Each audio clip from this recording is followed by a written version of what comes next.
Rabbi salli ala Muhammad,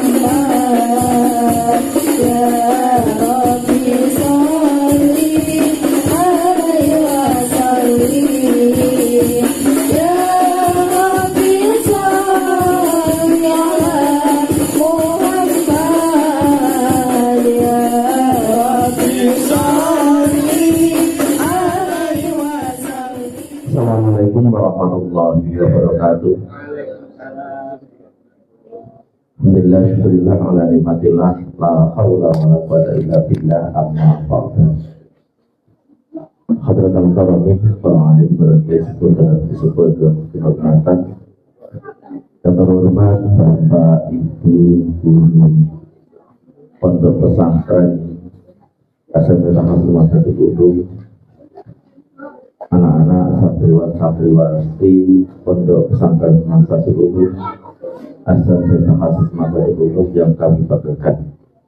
Alhamdulillah telah berjalan hampir 3 tahun SMP Tahap Madrasatul Ulum. Patut kita syukuri, kita banggakan.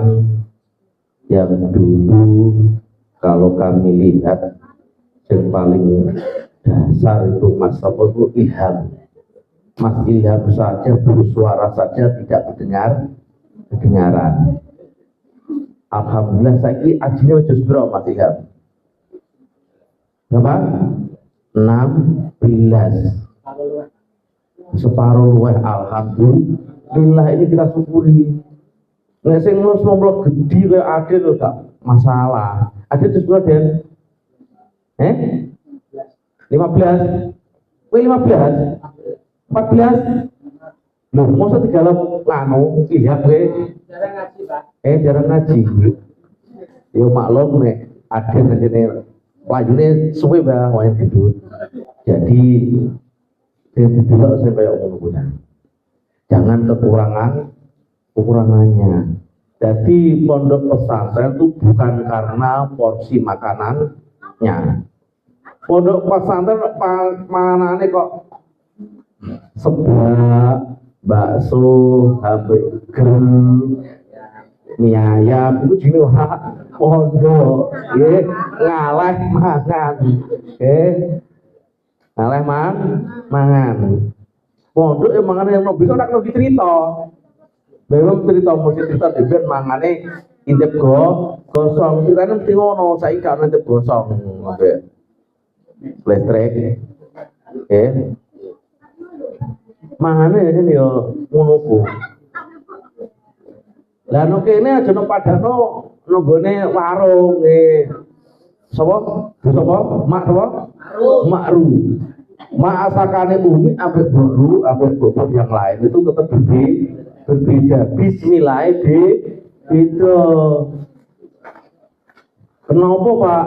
Nek ambek kono dhewe Jadi penyedap rasane nok pondok gede Umi iku donga bismil nawai tuh. Nek nggone wong-wong iku penyedap rasane. Apa itu ya? Penyedap rasane iku ana raiko, ana moto, itu arti barang nggih. Jadi mondok paling aman insya Allah di Mansajul Ulum. Ini nokono dikabar ngene-ngene wong jine kabar. Karena Mansajul Ulum bukan pondok yang baru. Tapi metamorfosis lagi yang baru karena pasca COVID-19. Ono COVID pondok sepi kaya anyar. Iki latihan ngaji, latihan iki carane sholat itu iso sesuai dengan kriteria sholat. Selanjutnya yaitu tentang etika di pondok pesantren.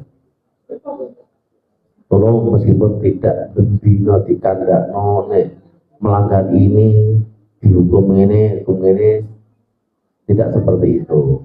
Tapi etika di pondok pesantren ini melanggar etika berarti itu adalah melanggar tata tertib.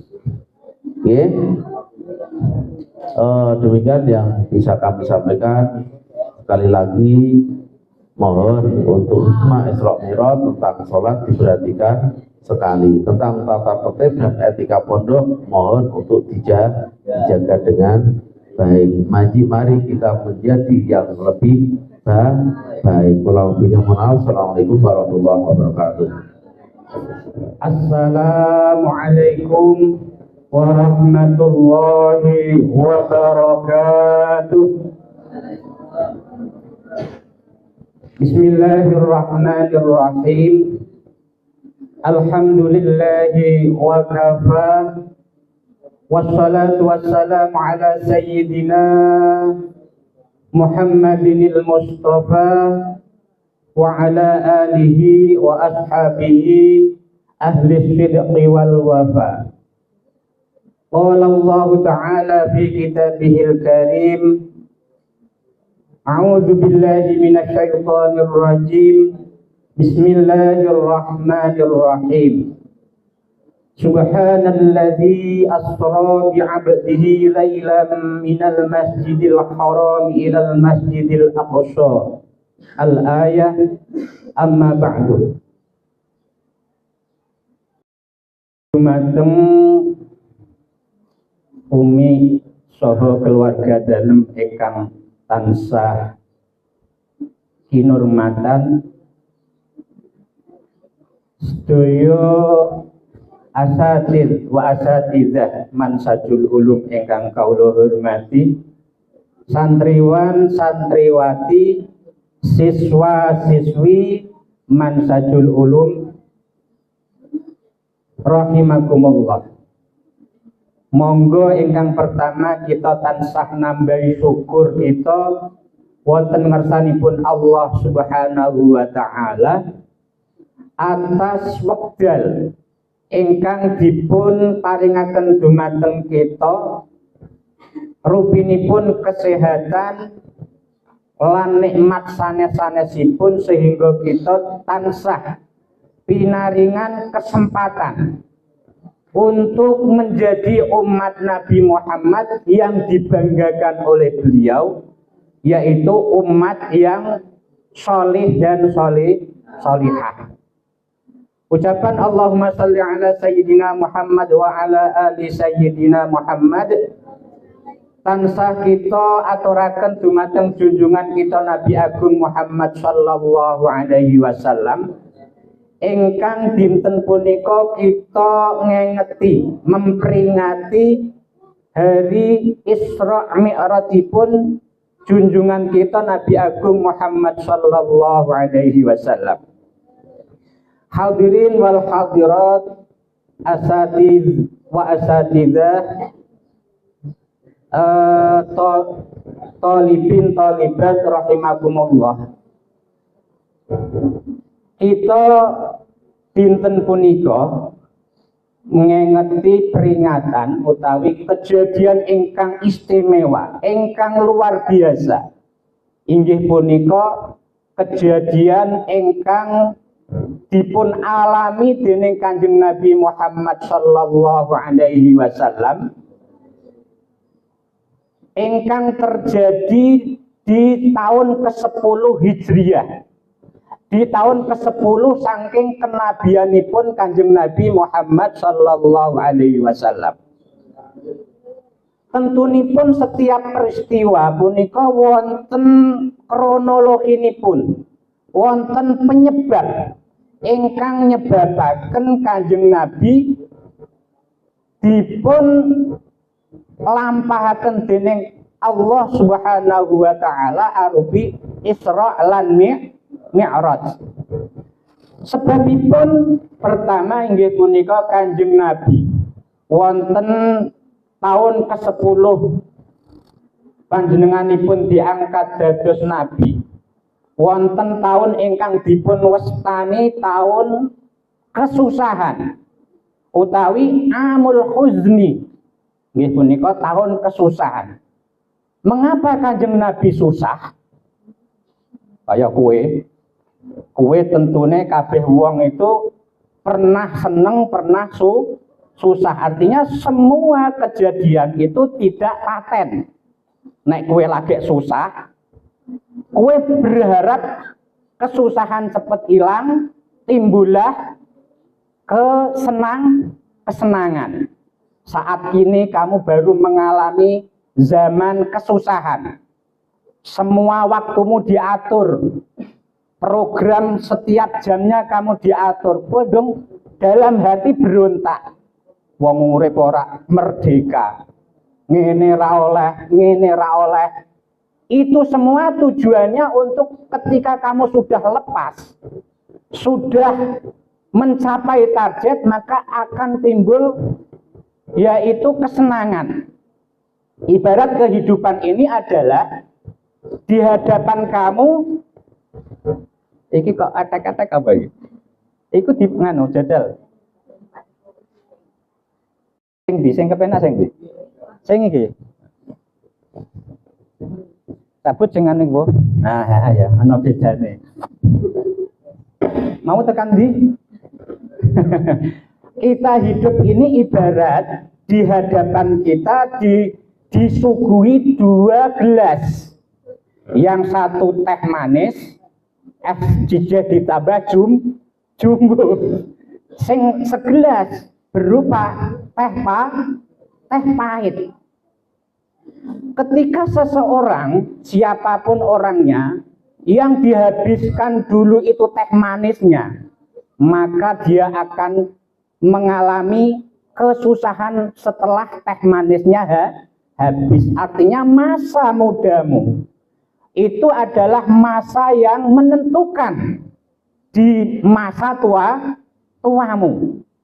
Kalau di masa mudamu ini tidak sungguh-sungguh dalam mencapai atau mencari ilmu, maka kamu di hari tua akan menyesal. Padahal kamu semua tahu menyesal tiada guna. Maka kamu saat ini sedang ibaratnya menghadapi teh pahit. Menghafalkan disuruh jamaah ngobrai, ngaji ngobrai. Ini di hati berontak. Supaya kamu nanti setelah teh pahitnya habis tinggal teh manisnya. Sehingga kamu senang. Ketika kamu sudah memegang teh manis, alhamdulillah ono bidani. Nah, itu harapan orang tua kamu, harapan guru-guru kamu demikian. Nah, mengapa tahun itu dinamakan Amul Huzni atau tahun kesusahan? Sebab Rasulullah dalam perjuangannya menyampaikan risalah dan mengembangkan agama Islam, beliau didukung penuh oleh satu istri beliau yang bernama Sayyidatinal Khadijatul Kubra. Istri beliau ini sangat hebat. Di samping beliau cendekiawati, pinter, sebab beliau mengenal Kanjeng Nabi Muhammad itu melalui baca kitab Taurat dan Injil. Ciri-ciri Nabi Muhammad telah diketahui oleh Sayyidatinal Khadijah. Ketika beliau mendapat dukungan penuh secara moral dan materi, sebab kita tahu semua Sayyidatinal Khadijah itu adalah di samping bangsawan juga konglomerat, artinya orang yang kaya raya. Sehingga harta beliau digunakan untuk mensupport, mendukung penuh apa yang diprogramkan oleh Nabi Muhammad. Di tahun ke-10 Sayyidatinal Khadijah meninggal dunia. Terguncang. Ibarat anak muda-mudi baru pacaran, seneng-senenge putus cinta. Pacare dipek wong liya. Wah, susah, kecewa. Wah, pokoknya semua kekecewaan diungkapkan. Ucapannya sing ora Nah, Kanjeng Nabi juga terguncang yang asalnya penuh dukungan baik moral maupun materi ketika Nabi Muhammad menghadapi masalah, pulang ke rumah musyawarah dengan Sayyidatina Khadijah, mendapat support, mendapat saran, beliau bangkit lagi. Ketika ditinggal pasti susah. Tidak selang berapa lama Nabi Muhammad ditinggal pamannya. Siapa? Pamannya Kanjeng Nabi? Siapa? Pamannya Kanjeng Nabi yang bernama Abu Thalib. Iku lho kaya sing mbok lagokno. Meninggal dunia.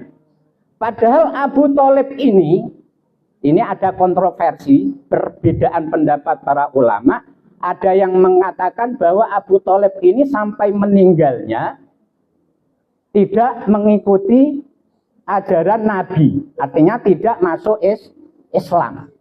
Tetapi dengan sikap beliau yang terhormat di kalangan Quraisy, beliau disegani. Siapapun yang menghalang-halangi perjuangan Rasulullah, maka Abu Thalib akan tampil di depan. Walaupun saat itu ceritanya Abu Thalib ini belum masuk Islam, tapi selalu mendukung penuh. Siapapun yang menghalangi Kanjeng Nabi dalam memperjuangkan Islam, dalam menyampaikan risalah kenabian, maka mereka berhadapan dengan Abu Thalib. Saat itu di Amul Huzni, di tahun kesusahan, Abu Thalib juga meninggal dunia. Artinya Kanjeng Nabi Muhammad susahnya double, 2 in 1. 2 kali kesusahan ditimpakan kepada Nabi. Susah Kanjeng Nabi. Satu sisi beliau selalu curhat dengan istrinya ketika menghadapi masalah intern. Satu saat Kanjeng Nabi susah karena eksternal, menghadapi di luar keluarga. Maka beliau sangat susah.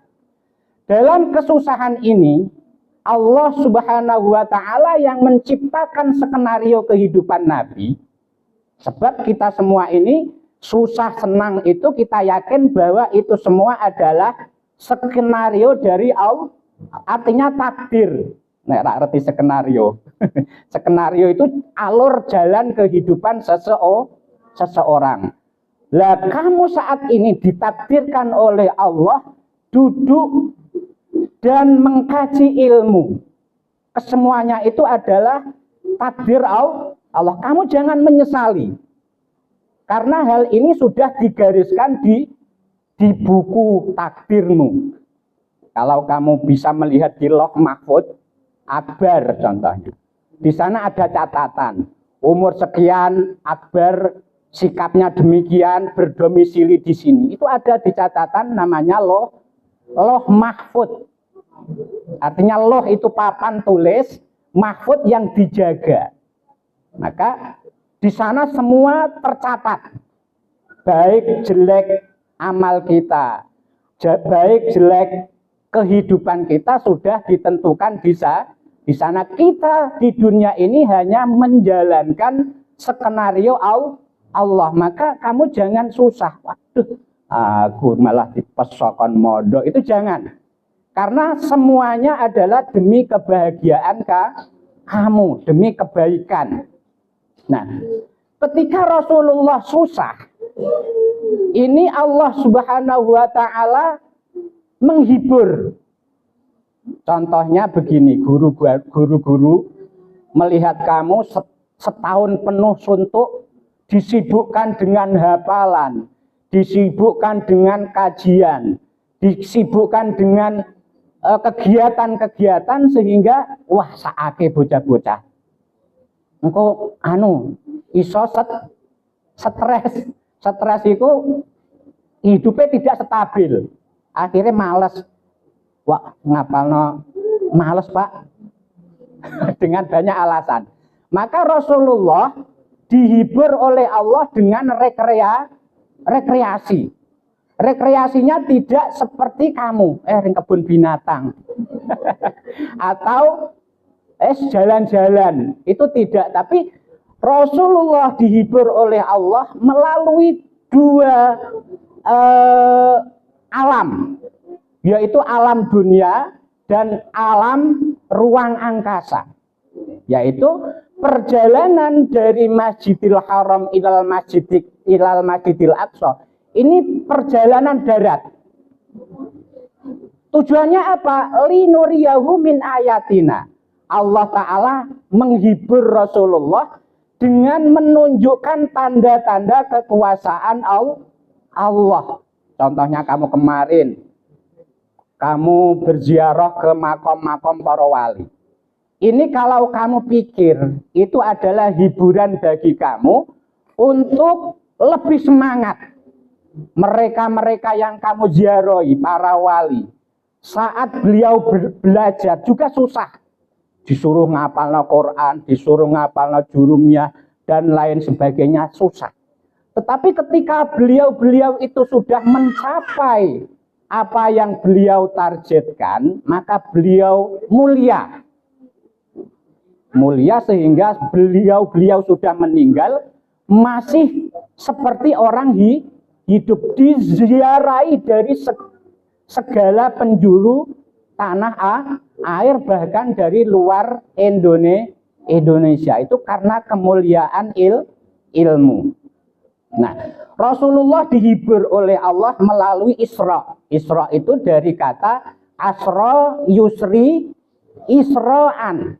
Artinya perjalanan di malam hari. Menurut bahasa, ade keluar dari godaan ke kamar mandi malam-malam.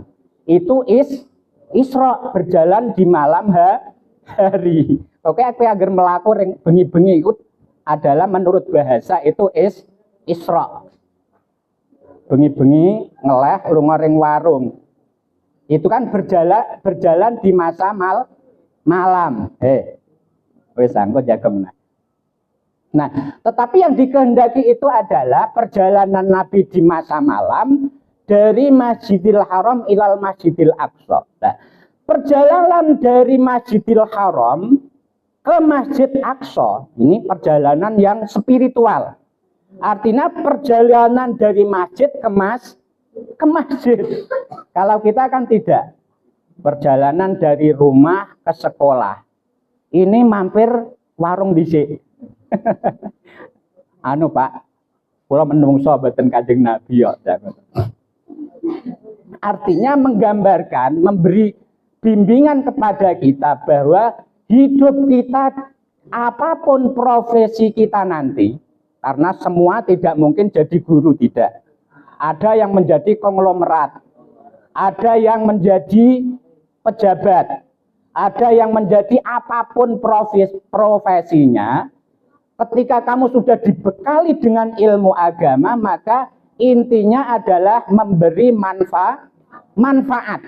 Sebab khairun nas anfa'uhum sebaik-baik manusia itu adalah orang yang paling bermanfaat bagi orang lain, apapun profesinya. Tidak usah sama. Maka dalam perjalanan dari Masjidil Haram ke Masjidil Aqsa ini Rasulullah ditunjukkan pada peristiwa-peristiwa terdahulu. Contoh, dalam perjalanan ini Kanjeng Nabi didampingi oleh malaikat Jibril. Tentunya perlu kendaraan. Yaitu kendaraannya apa? Kendaraannya Kanjeng Nabi nalikan Isra Mi'raj. Bisantika.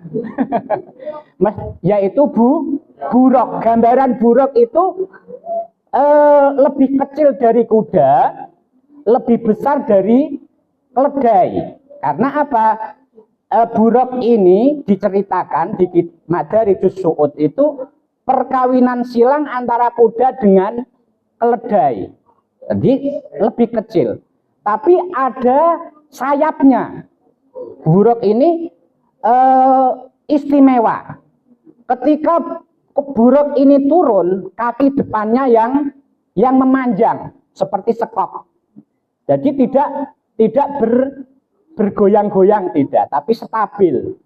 Ketika mau naik, ini kaki belakang yang ngangkat, sehingga nah itu cerita nanti ketika kamu sudah dewasa mau mengaji itu di Madari Jusu'ud diceritakan demikian. Di kitab-kitab yang lain yang menceritakan tentang Isra Mi'raj juga demikian. Nah, tujuannya apa? Didampingi malaikat Jibril. Malaikat Jibril ini adalah sebagai, kalau di tempat-tempat rekreasi itu sebagai guide. Guide itu penerjemah. Ketika Kanjeng Nabi menjumpai suatu peristiwa, yang menerangkan adalah malaikat Jibril. Suatu saat Kanjeng Nabi menjumpai suatu tempat yang baunya harum semerbak. Nah, cara Akbar, wah iki mesti toko minyak, wambune ngene kok. Wangi. Saat itu Nabi Muhammad bertanya kepada Jibril, "Mahadza ya Rasul, ya Jibril, tempat yang begitu wangi ini apa?" Malaikat Jibril menceritakan bahwa tempat itu adalah makom siapa? Dewi yang hidup di zaman Fir'aun itu. Dewi Masitoh. Dewi Masitoh itu orang yang hidup di zaman Fir'aun, yang mengaku menjadi Tuhan, tapi beliau iman kepada Tuhannya Nabi Musa. Suatu saat, karena beliau ini menjadi pelayan raja, beliau menyisiri anaknya Fir'aun. Ketika menyisiri, ini sisirnya jatuh, brok, tiba. Dewi Masitoh berkata, "Innalillah wa inna ilaihi rajiun." Anaknya protes, "Loh, apakah kamu punya Tuhan alagi robban siwa abi? Apakah kamu mempunyai Tuhan selain ayah saya?" Sebab Pak Ane iki pangeran, berarti iku sing dijungkasi anake pangeran. Anake pangeran dijungkasi wong. Iya, saya punya Tuhan selain ayahmu, yaitu Allah yang menciptakan langit seisinya. Akhirnya anaknya ini lapor pada ayahnya, "Ayah, Masitoh punya Tuhan selain kamu." Akhirnya beliau dipanggil, diinterogasi, dengan diintimidasi. Tidak hanya interogasi, ditakoni, karo diweden-wedeni. Kaya nalikane kowe roh ana wong kecekel polisi, mestine ditakoni, interogasi, karo diintimidasi. Nek kowe ra ngaku, iki lho bedil. Utawa ambek sikile diedak. Singkat cerita, Masitoh ini sekeluarganya itu berpegang teguh pada keimanannya. Beliau tidak goyah dengan intimidasi dari Fir'aun. Pokoknya dia tetap iman pada Allah. Sehingga beliau dibunuh bareng-bareng. Disediakan wajan gede, dinyalakan api di bawahnya, sehingga umum. Yang pertama dimasukkan adalah putra-putra beliau. Karena apa? Supaya hatinya ini goyah. Anaknya dimasukkan di api yang apa? Yang di air yang mendidih. Wong mau ana banyu digodhog kok. Ora nggih wedang tapi nggih godhog sebagai siksaan dari orang yang tidak iman pada Fir'aun. anaknya dimasukkan.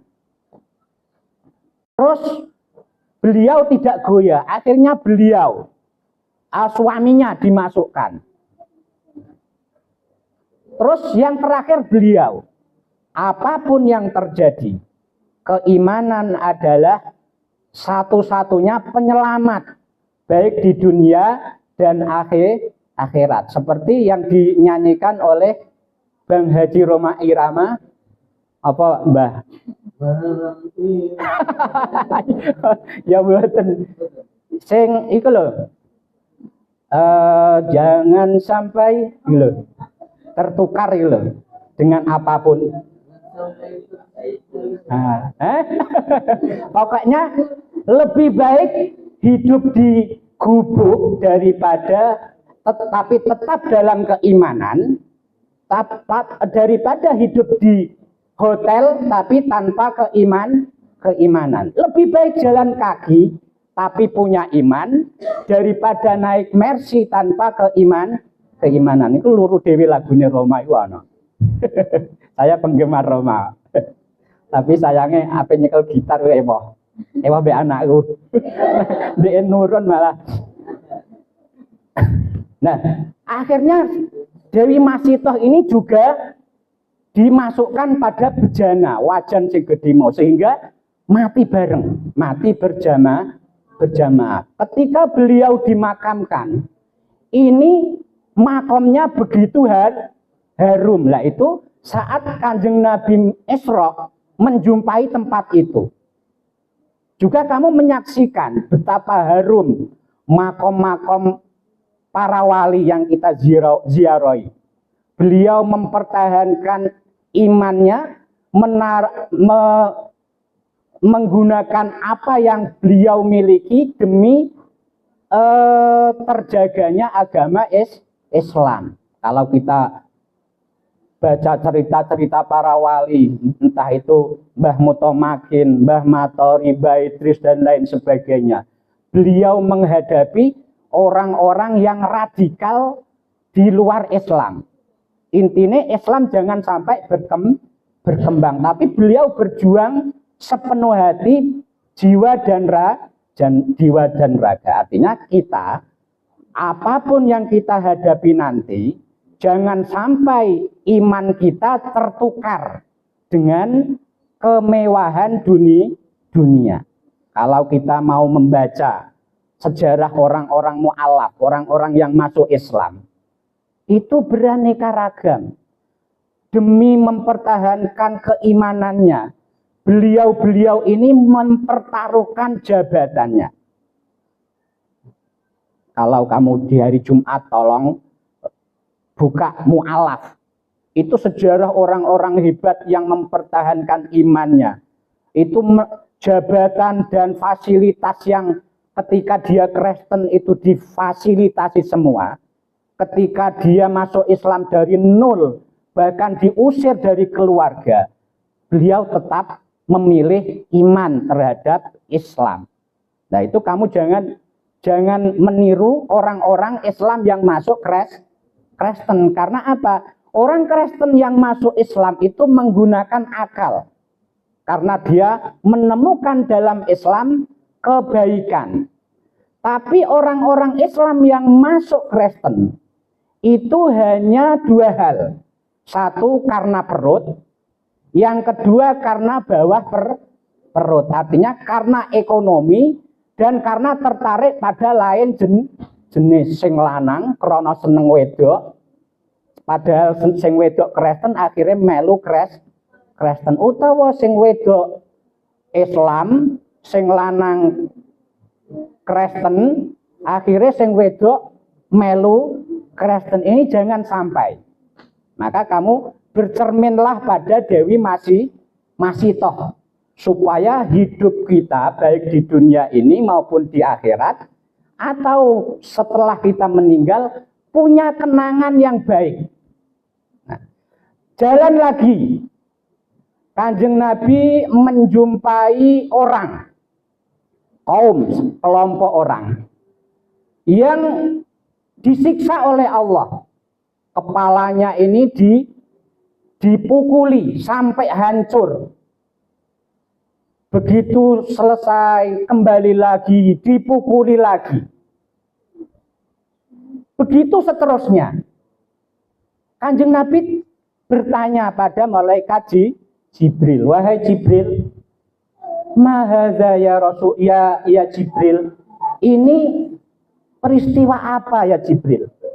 Oh, itu gambaran umat Nabi Muhammad yang ketika di dunia waktu sholat datang, dia menunda-nunda sholat sehingga waktunya habis belum sholat atau sampai akhir waktu sholat baru sholat.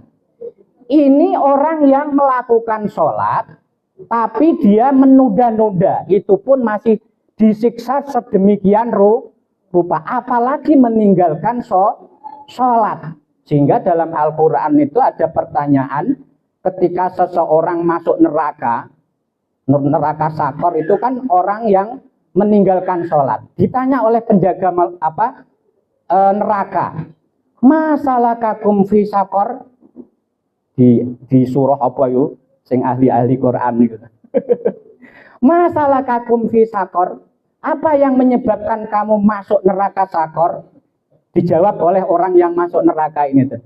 Lam naku minal musallin. Jadi,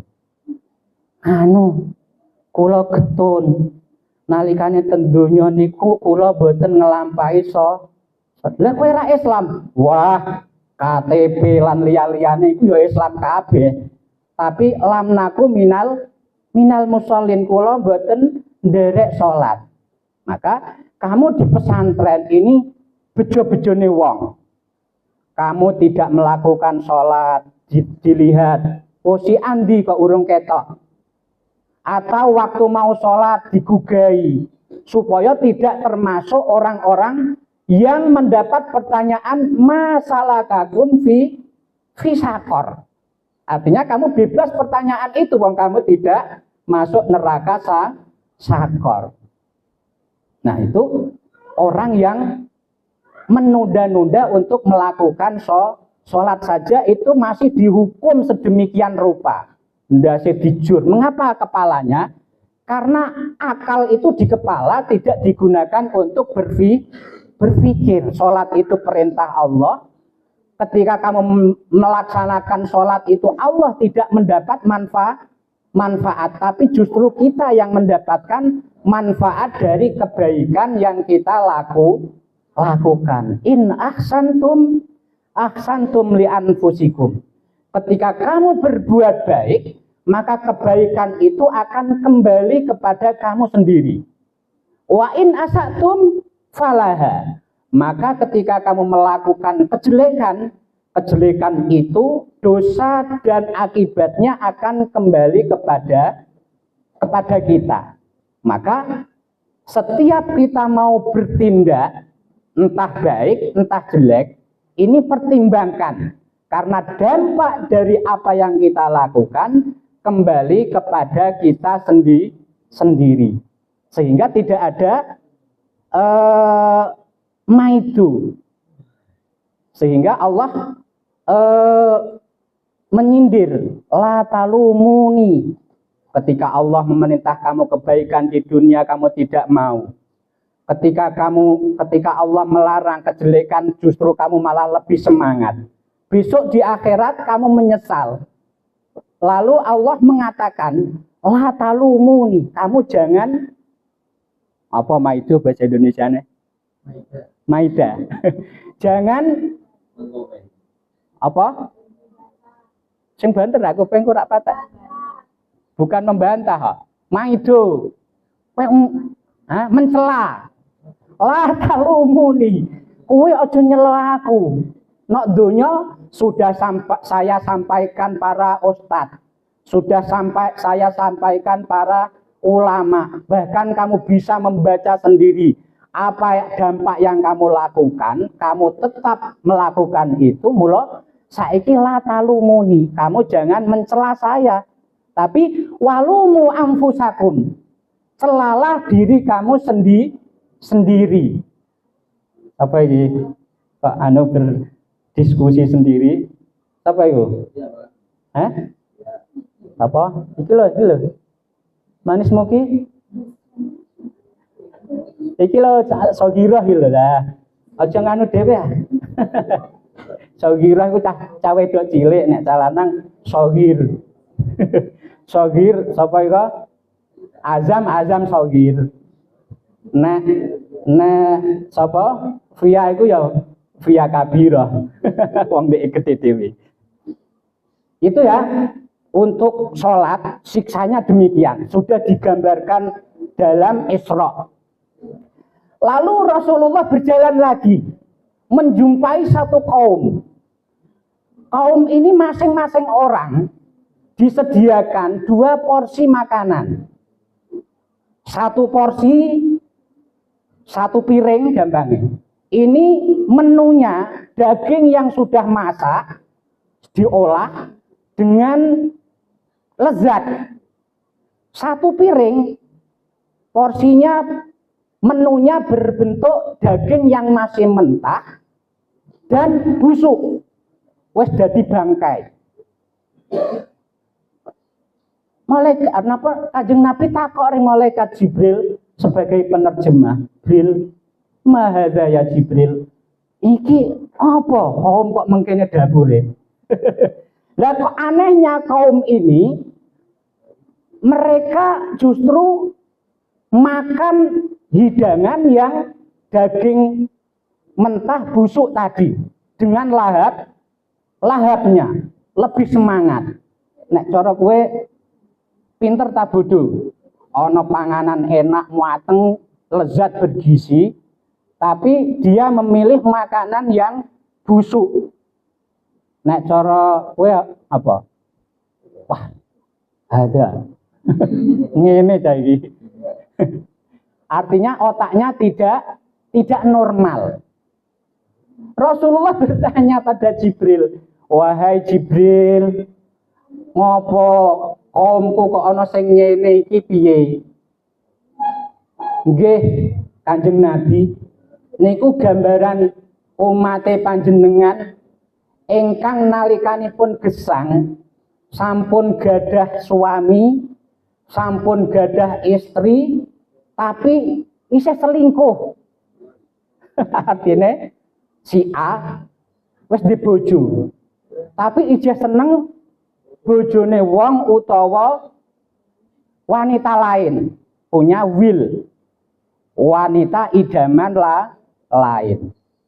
Tapi nek sing wedok duwe pil, pria idaman lain, padahal dia wis duwe bojo, duwe keluarga.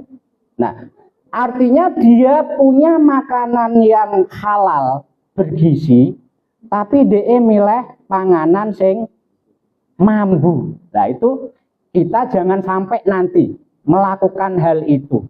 Siksanya nguniku. Di samping siksa yang lain, siksa zina itu sungguh luar biasa. Wes ini sekilas dalam perjalanan Isra perjalanan darat, yaitu dari Masjidil Haram sampai Masjidil Aqsa. Jaraknya Masjidil Haram Mekah sampai Palestina itu 1.300 sekian, hampir 1.400. Artinya kalau perjalanan darat ini ditempuh dengan kuda, itu sekira-kira 1 bulan perjalanan. Itu ditempuh dengan hanya beberapa menit. Hanya beberapa menit. Kok iso? Lah ini yang berbicara bukan anggota zahir tapi keimanan. Kalau kita mempercayai Isra Mi'raj ini dengan akal, tidak nyandak, boten kepanggih, sebab ora rasional. Wong perjalanan ngono kok iso cepete ngono. PP ora ngasih sedina seweng, ora ngati sebengi. Setelah sampai Masjidil Aqsa, masjid yang sekarang diperebutkan oleh Islam dan Yahudi,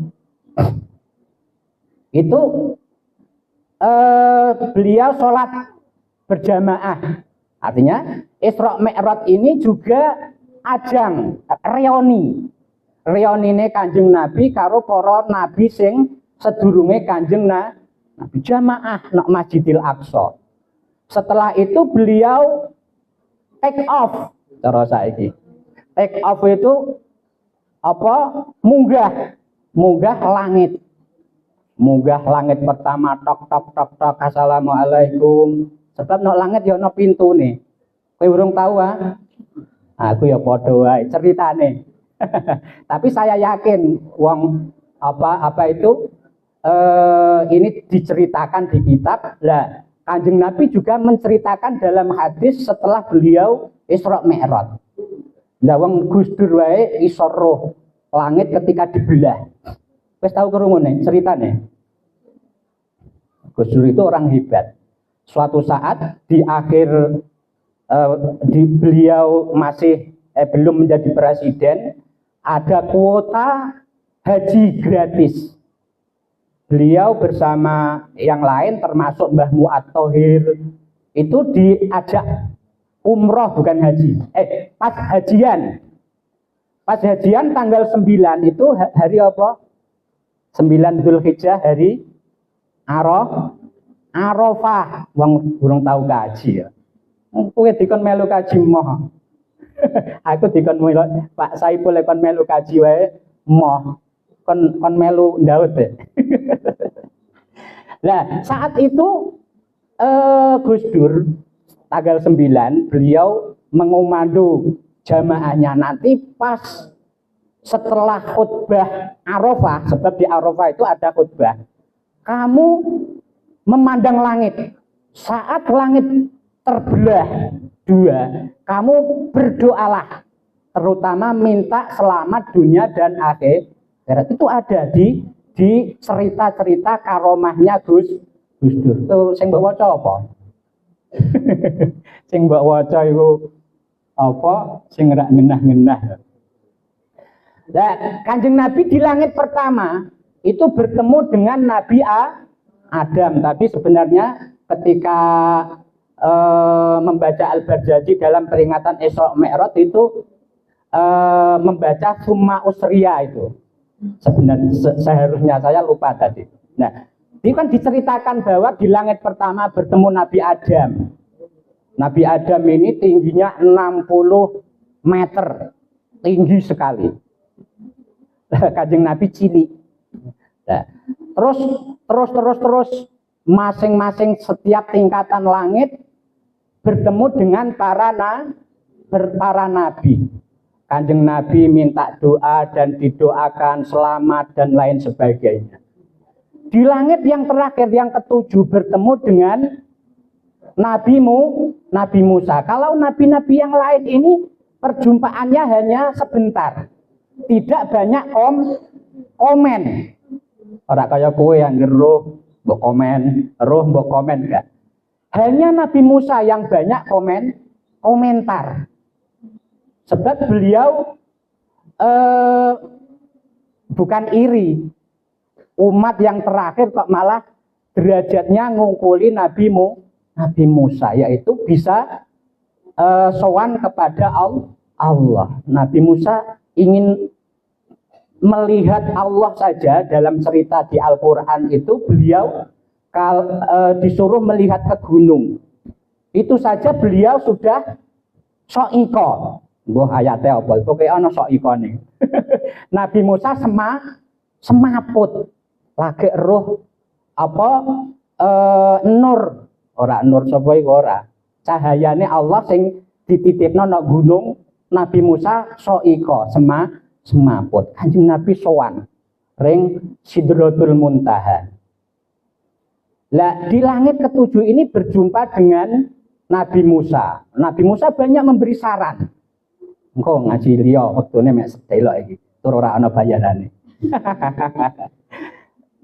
Beliau langsung langit munggah ke Sidratul Muntaha.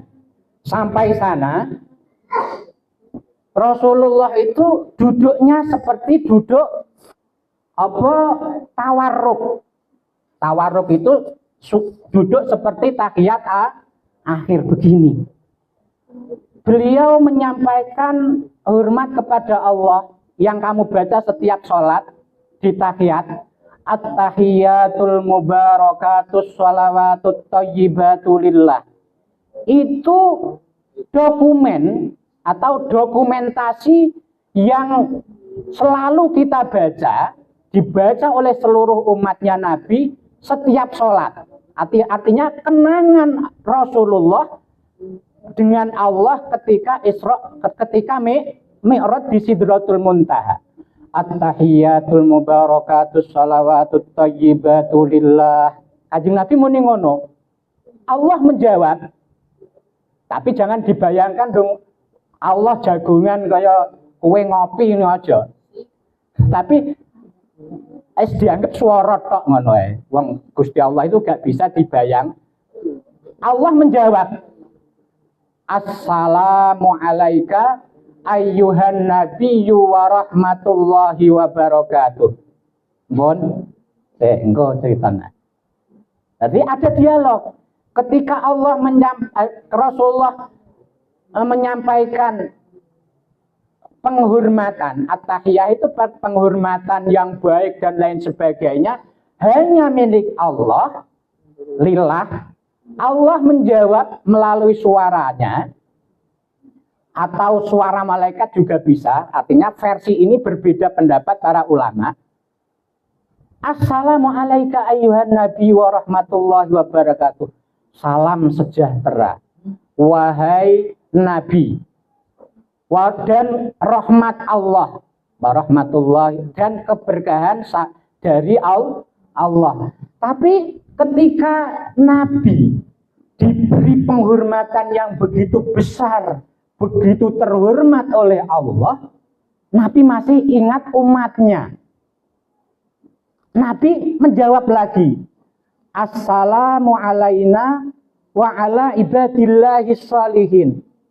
Salam bagi kami dan bagi orang-orang yang soleh. Maka ketika kita ini adalah masih berproses untuk menjadi orang yang soleh. Nah, ketika kita sudah soleh, maka ketika ada orang sholat, kita mendapat doa oleh orang yang melakukan sholat itu, yaitu Assalamu alaina wa ala ibadillahis sholihin. Sholihin ini memasukkan siapa saja. Yang penting soleh. Mbuh lanang, mbuh wadon, mbuh ganteng, mbuh elek, mbuh cah Bandung, mbuh catulaan. Pokoknya sing rupa menungso kok soleh. Itu adalah mendapat doa setiap orang yang melakukan sholat. Setiap sholat pasti selain sholat subuh pasti 2 kali mendoakan, yaitu di tahiyat awal dan di tahiyat akhir. Maka kamu jangan menyesal. Kamu ditaruh di pondok ini berproses untuk menjadi orang yang soleh. Ketika kita soleh, ini tidak ada dampak bagi orang lain kecuali mereka senang pada kita. Karena kita baik ucapan kita, tindakan kita, pikiran kita, mereka akan senang. Tetapi ketika sudah muslih, beda ya. Soleh itu orangnya baik, tapi kalau muslih itu kalau soleh itu hanya baik personal. Tapi kalau muslih ini sudah baik secara sosial. Muslih itu artinya orang yang memperbaiki. Maka ini akan ada reaksi 2. Contohnya, sapa iku? Mas Ilham contohnya. Wis boyong. Beliau ini 5 waktu jamaah, bar maghrib mulang ngaji. Wah, tonggone wis mengacungkan jem, hebat Ilham. Wis pokoknya wis diviralno, direkam, di share. Wis seneng, tidak berdampak. Tapi ketika Ilham ini sudah soleh secara sosial, dia sudah baik, tapi mengajak orang lain untuk baik, ini akan berdampak dua. Satu, yang setuju dengan tindakan ilham akan mendukung. Tapi yang merasa tersaingi, jenenge ustadz itu yang merasa tersaingi barang. Yang merasa tersaingi, yang merasa menjadi sasaran nasihat, ini tidak terima, akan menjegal. Nah, maka kamu nanti setelah pulang, apapun yang kamu kerjakan kebaikan, pasti ada dua respon tadi. Respon positif dan respon negatif. Kamu tidak usah melihat yang respon negatif. Kamu akan berhenti nanti. Ketika kamu berhenti, mereka yang merespon negatif akan tepuk tangan. Alah, togae kuate mek semono le. Tapi ketika kamu tetap jalan, apapun respon mereka akan tambah sakit kalau memang tidak disembuhkan hatinya. Tapi kalau hatinya sembuh, itu hanya rintangan. Maka kamu akan menghadapi dua rintangan itu nanti. Jadi rintangan positif dan rintangan negatif. Itu pasti seperti Rasulullah setelah Isra Mi'raj itu mendapat dua respon itu. Loh, mau kok tekan kono-kono ndi? Akhir wis gampangnya wis mau wis setelah penghormatan ring Allah memberi penghormatan kepada Nabi, akhirnya Nabi mendapat mandat, mendapat tugas baru, yaitu melaksanakan sholat. Sholat pertama yang dibebankan kepada Nabi dan umatnya itu 50 rakaat. Bayangno, sedina sewengi sholat 50 rakaat. Kowe rak kok berjajan ham. Ilhami kala. Akbar rak kok berjajan, ora kok ngopi, sholat terus. Tapi umatnya Kanjeng Nabi, walaupun yang diwajibkan 5 waktu, beliau masih banyak yang melakukan sholat 50 waktu. Yaitu di samping sholat 5 waktu ada qobliyah, ba'diyah, ada sholat duha, sholat hajat, sholat tahajud, dan sholat yang lain. Berwudu, sholat berwudu. Ini nek dihitung padha karo sholat 50 waktu. Tetapi karena Nabi ini orang baik, samaan wa ta'atan, cara cah pondok ya pokoknya apapun yang diperintah gurunya itu selalu siap dan ora abut apa ngenyang. Kanjeng Nabi bukan tipe orang yang selalu mendapat diskon ora. Kayak kue nek belanja loro diskon nih. Kelarangan apa? Dak icara dak ana, burung ngeleh ha. Engko nek ngeleh malah semangat mangan. Ya, kalkulasine apa? Engko materine kurang jadi. Wes diringkes. Artinya Kanjeng Nabi karena begitu baiknya tidak merasa keberatan melaksanakan sholat 50 waktu, turun sampai langit ke-7 yang pertama dari atas, bertemu dengan siapa mau Nabi Musa, ya nabine Bani Israel itu wong cerewet. Berarti nek kowe cerewet ngenyangan itu termasuk tidak turune Bani Israel. Begitu sampai Nabi Musa, langsung ditakoni, Muhammad, kowe diperintah Allah apa? Sholat khamsina rakaatan, sholat 50 waktu. Waduh, Nabi Musa langsung merendahkan umatnya Nabi Muhammad. Umatmu ora bakal kuat. Wong umatku sing gede-gede gagah-gagah sholat iku ora kuat. Balik jaluk diskon. Balik meneh. Untuk diskon 5 lima kali, berarti tinggal 45. Medun meneh, jadi protes. Nabi Musa terakhir karek 5 waktu. Itu pun Nabi Musa masih menyuruh lagi. Kanjeng Nabi wes isin kula, mpun semonten katae diskone 50% luweh diskone, karek 5. Wes mpun niki mpun kula laksanakan. Medun langsung sampai rumah